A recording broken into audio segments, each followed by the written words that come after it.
The Sooners are off to Pittsburgh. I'm Berry Tramel, along with OU writer Ryan Aber. We're here at the practice gym in Lloyd Noble Center. And, Ryan, it's Monday afternoon. The Sooners leave tomorrow for Pittsburgh and a date with Rhode Island and maybe resurrect this season that has gone off the rails. Yeah, and they've talked about that, how this is sort of a chance to catch their breath a little bit and maybe salvage something out of what has been sort of a disastrous end. They were worried about not getting into the tournament, going into the selection show. Once they're in, missed the first four even. They feel like maybe this is a chance to reset and get back to doing some of the things that they were doing early in the year.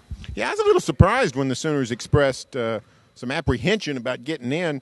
Virtually every bracketologist, over 200, including all the primaries, had the Sooners safely in.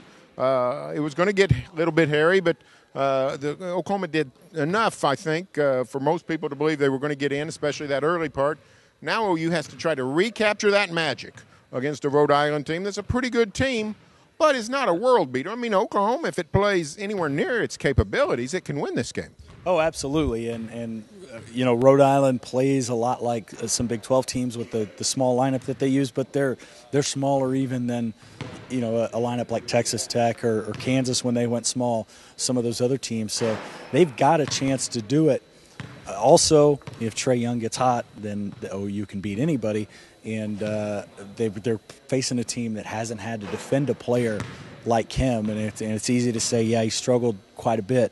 But it's also quite different to guard him out on the floor versus guarding him, preparing to guard him in a game. And where Trae Young's struggles really started were the second time through the Big 12. Now he's got teams that aren't as familiar with him. Of course, I talked to Lon Kruger about that very subject. Lon said the same is true of everybody. I mean, Rhode Island's glad to get away from the Atlantic 10. You know, Rhode Island on senior night, home game, they're in Kingston, gets beat by 30 by a 500 team, St. Joseph. So everybody has their troubles. Everybody's looking forward to a fresh start. The Sooners get one in Pittsburgh, and we will be there. We'll be covering the Sooners. Stay tuned here on News OK every day for the OU basketball coverage and every day in the Oklahoman.